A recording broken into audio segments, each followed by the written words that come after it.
जय भीम, जय शिवराय. आज मी तुम्हाला गाणं नाही, मी एक तुम्हाला गोष्ट सांगणार आहे बाबासाहेबांची. मन लावून ऐका बरं. मी त्या वाचलीच, पण तुम्हाला पण सगळ्यांना ऐकवते मी त्यांची गोष्ट.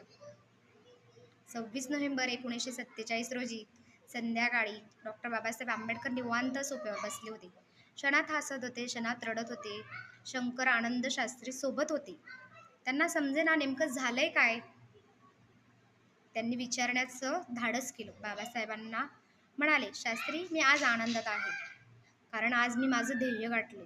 आज मी माझं उद्दिष्ट पूर्ण केले. आणि जे करत असताना मी काय काय गमावलं याची चाचपणी करत होतो. व माझा एक काळ आठवला आणि माझ्या डोळ्यात पाणी आलं. माझा एक काळ असा होता शास्त्री, ज्या काळी माझ्या खिशात 1 रुपयाही नव्हता. व नेमका त्याच वेळी माझा राजरत्न आजारी पडला. त्यांचा मुलगा होता बरं हा राजरत्न. आजारी पडला. माझ्या राजरत्नाला ताप आला होता. त्याचं शरीर तापाने फणफणत होतं. परंतु त्याच्या औषध उपचारासाठी माझ्या खिशात 1 रुपयाही नव्हता. 1 रुपयाही नव्हता त्यांच्याकडे त्यावेळेस. माझ्या राजरत्नावर खूप प्रेम होतं शास्त्री. अरे नेमकाच बोलायला लागला होता, नेमकाच चालायला लागला होता.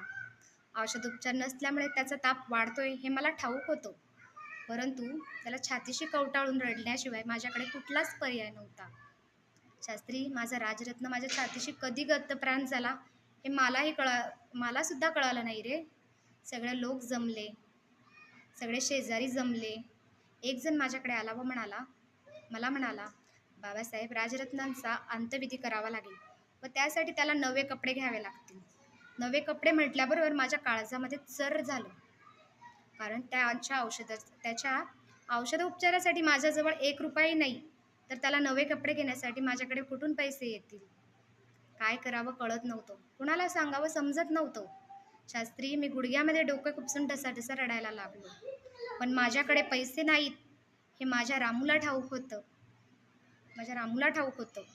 माझी रामू जवळ आली. तिने लुगड्याचा पदर फाडला. त्या पदरामध्ये माझ्या राजरत्नाला गुंडाळलं आणि त्याचा अंत्यविधी केला.